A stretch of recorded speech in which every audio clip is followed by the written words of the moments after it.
Mais um episódio do Conhecendo FIIs. E direto ao ponto, sem enrolação, não vou mais explicar o que é esse quadro. Se você não sabe ainda, vá lá nos outros vídeos da série e dá uma olhada que logo no início eu falo ali nos primeiros segundinhos do vídeo, beleza? Vamos direto ao ponto. Hoje o FII, que vai ser analisado, que vai ser aqui destrinchado para vocês, é o HGRE11, um fundo de lajes corporativas do Credit Suisse. E aí eu já vou começar com uma crítica. O Credit Suisse peca muito na divulgação das informações. Como vocês podem ver aí na tela, eles têm um site do fundo. Eu sempre elogio os gestores, os administradores que têm sites próprios para os seus fundos imobiliários, porque isso facilita a vida do investidor. Porém, o Credit Suisse tem um site completamente desatualizado para o HGRE11. Você vê aí que o último relatório é de maio de 2020, esse vídeo está sendo gravado em junho de 2021. Por algum motivo que eu desconheço, que eu não faço ideia de por que o Credit Suisse faz isso, eles não colocam os dados do fundo no próprio site. Eles colocam só na B3, que tem aqui uma parte de fundos imobiliários. Vou deixar o link na descrição para vocês para facilitar a sua vida. E isso para mim é péssimo, porque o investidor iniciante, aquele que não está acostumado, ele vai jogar no Google, ele não vai ter facilidade para encontrar os dados do fundo imobiliário. Ele vai ter que confiar em sites, por exemplo, como Status Invest, que é um site confiável, tem algumas outras plataformas também são, mas ele não consegue ver os documentos diretamente do fundo. Então o Credit Suisse está passando vergonha comparado com outros gestores aqui de fundos imobiliários.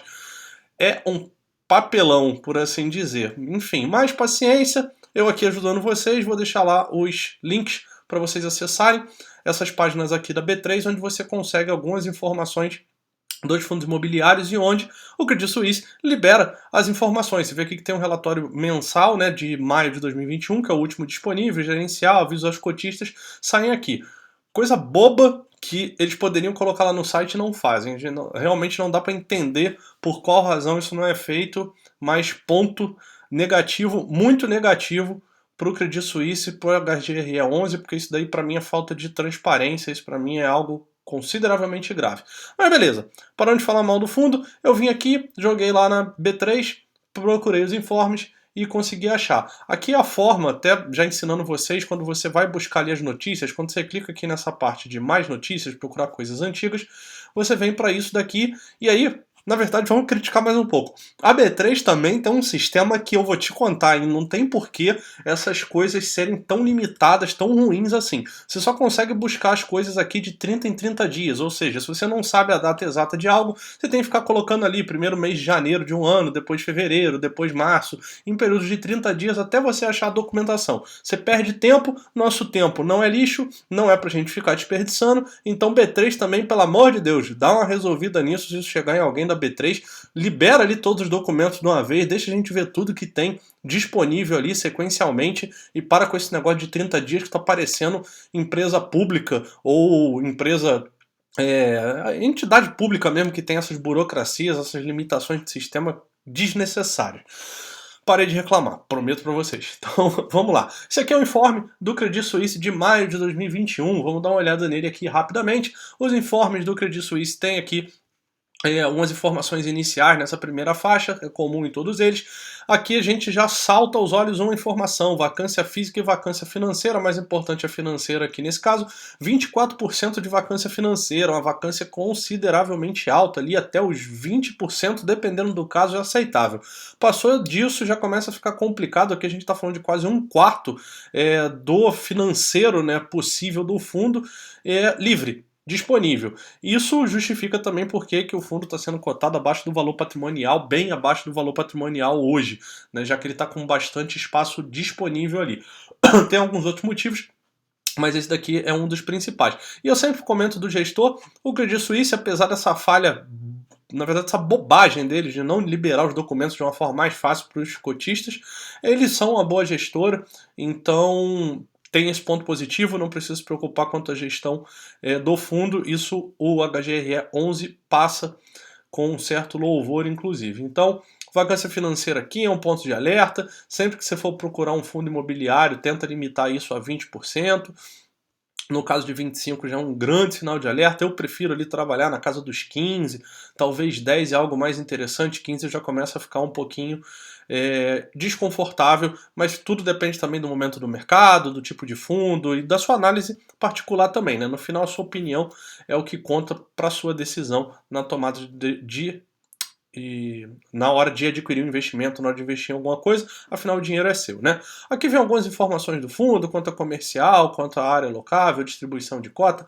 A parte comercial aqui fala um negócio interessante, que eles tiveram uma visita aqui, ó.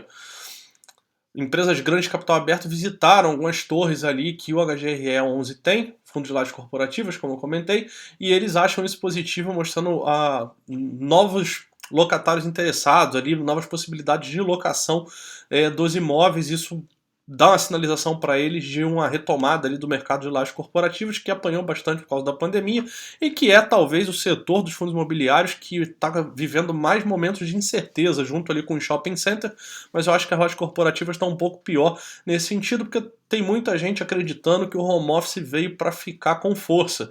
Eu não sou uma pessoa que acredita nisso, eu acredito no modelo misto, em que você vai ter ali pessoas trabalhando parte da semana em home office, parte da semana fisicamente no escritório. Isso obviamente vai trazer ali uma menor demanda pelas lajes corporativas, mas eu acredito que não é nada muito relevante, tá? Mas é só uma crença pessoal minha. Aqui também eles falam sobre uma questão, e aí você que vai analisar os dados do fundo imobiliário que você está interessado, é bom dar uma lida nesses textos. Eu não vou ler aqui para o vídeo não ficar gigante, não tem necessidade, já dei uma passada de olho aqui rapidamente antes de começar a gravar esse vídeo. Aqui eles falam sobre uma dívida de aluguel dessa empresa que tinha e que começou a pagar, foi revisada ali, eles fizeram um acerto. Para isso ser parcelado, se eu não me engano, em 5 parcelas ao longo dos próximos meses, até setembro desse ano. Aqui uma obra que eles estão fazendo, que eu não vi nada muito relevante.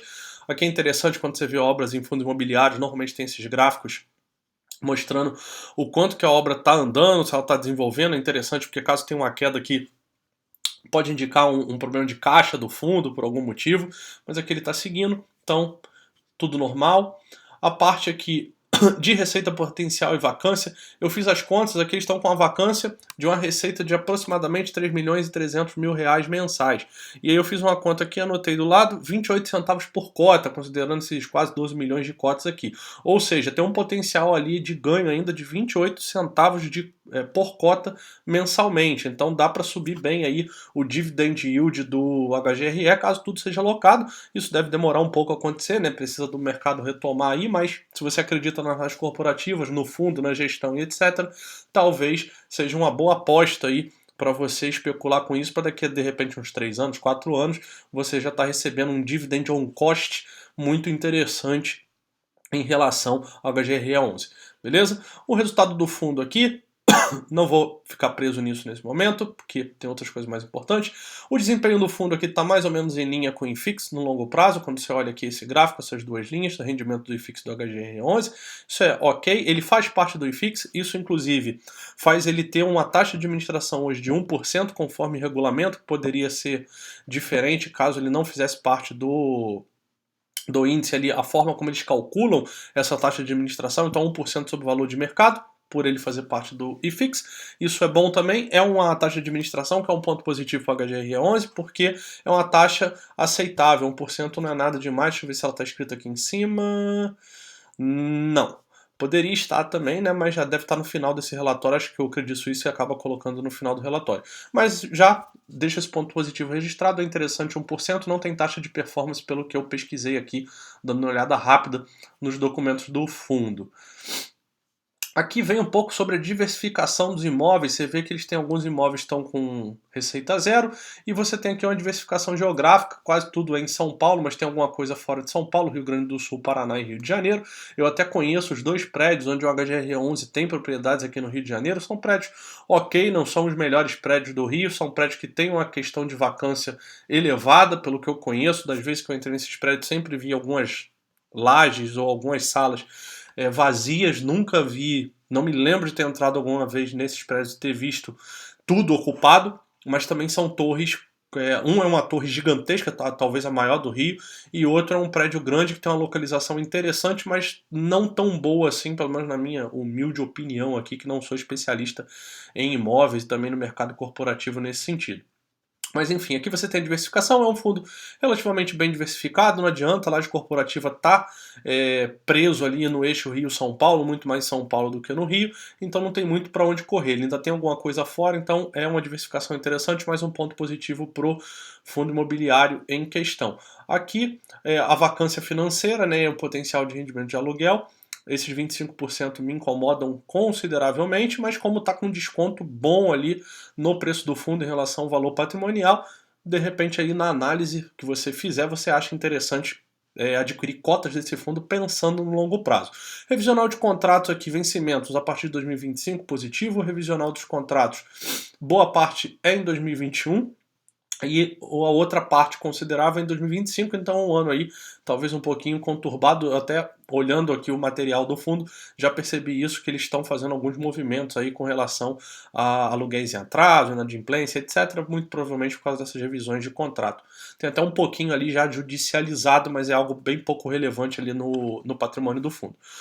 Os empreendimentos aqui monousuários também me preocupam um pouco, você ficar dependente ali. Eu sei que o melhor prédio, ou um dos melhores prédios do patrimônio do fundo pertence a TOTVS, né, quanto a usuário.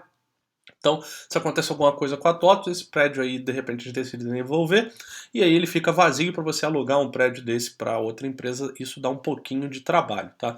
Então não é tão interessante. Reajuste pelo GPM é legal, apesar de que a gente sabe que a maioria dos contratos não estão conseguindo manter o IGPM por causa da explosão inflacionária que a gente teve. Então tá ficando algo entre o IPCA e o IGPM, mas isso aqui é positivo porque dá abertura ali para os gestores negociarem.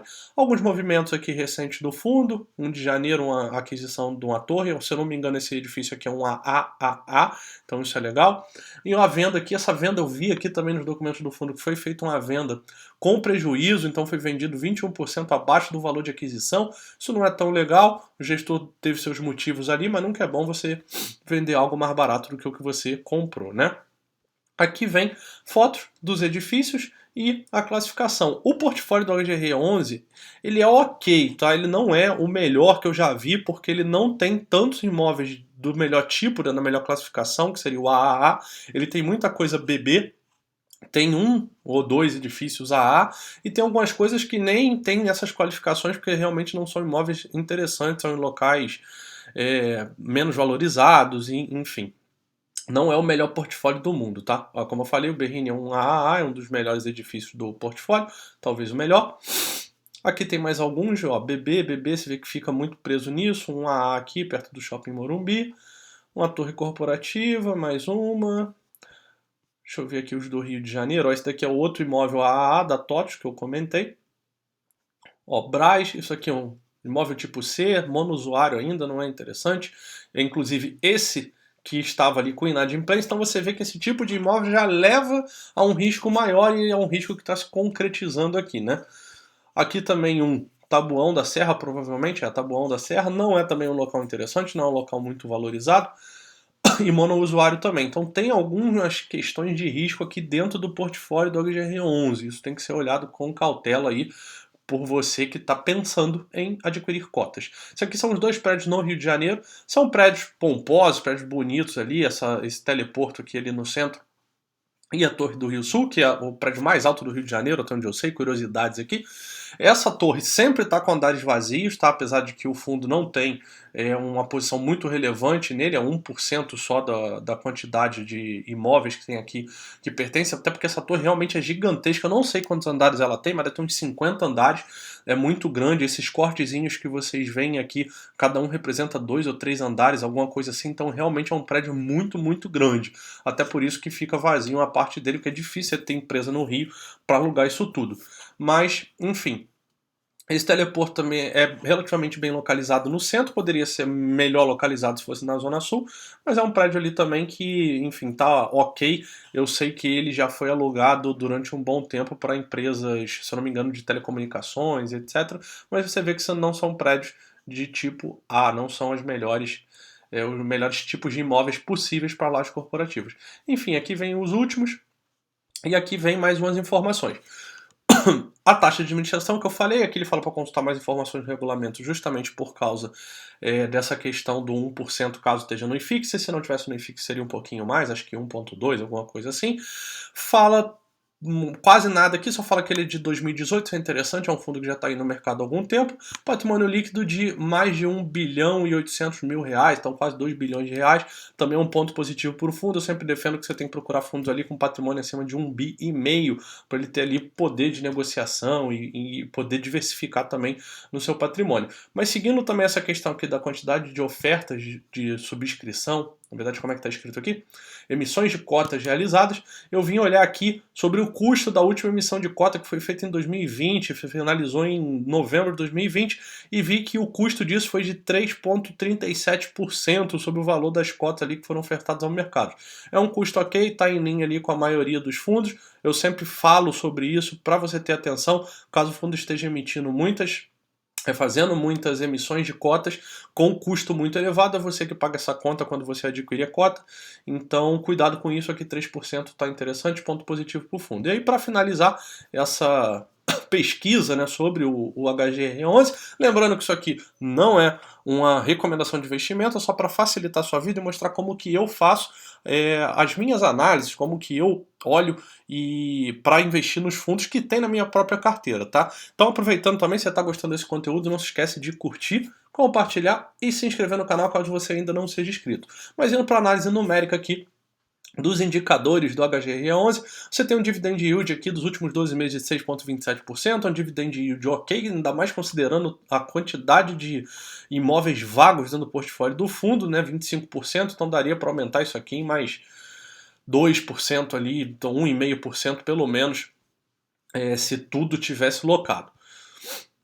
O PVP, como eu falei, está com desconto considerável aqui. Isso daqui, para quem não entende, o PVP é quanto que é o valor de mercado dele em relação ao valor patrimonial. Ou seja, o fundo tem um patrimônio ali, avaliação dos imóveis de quase 2 bilhões de reais, mas ele hoje está sendo vendido no mercado, se eu fosse comprar todas as cotas, por 1,5 bilhão. Então você tem ali um deságio, né, de 23%, de 23 pontos aqui dentro do PVP, ou seja, você está ali com um desconto de 23% em relação ao preço do patrimônio do fundo. Tem pouco valor em caixa, então não tem muito o que fazer, isso aqui tem que ficar de olho, porque está tendo uma obra, né? Então é importante eles ter um controle nisso aqui, mas aparentemente nada a preocupar. Vamos falar aqui sobre os dividendos. Você vê que os dividendos eles vieram caindo aqui com o tempo, são um sinal de alerta também. Teve alguma variação aqui ano passado, aceitável por causa do momento de pandemia, já recuperou um pouco o patamar, está um pouquinho acima do que foi no segundo semestre do ano passado, mas ele vem caindo com o tempo, com o passar dos anos. Isso aqui tem que ficar um pouquinho de olho. Deixa eu ver se eu consigo ver mais anos, não, só consigo ver desde 2016. Tem que ficar de olho, isso daqui provavelmente é por causa dessa vacância muito elevada, que também tem relação com a qualidade dos imóveis no portfólio do fundo, ok? Então, aqui não tem o próximo rendimento ainda, mas tem aqui o rendimento atual, 69 centavos na cotação de 128,90. Então deixa eu fazer essa continha aqui que eu sempre faço. 128,90.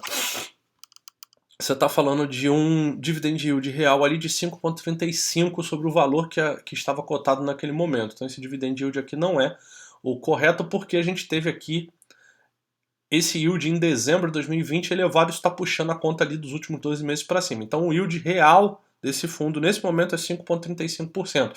Sempre faça essa conta, sempre fique atento ainda por causa dessas variações aqui. Isso aqui provavelmente foi a venda de alguma coisa, algum recebível, alguma coisa que o fundo pegou ali em dezembro, e ao invés de usar esse dinheiro para investir, decidiu retornar aos cotistas, e isso puxa ali o yield para cima.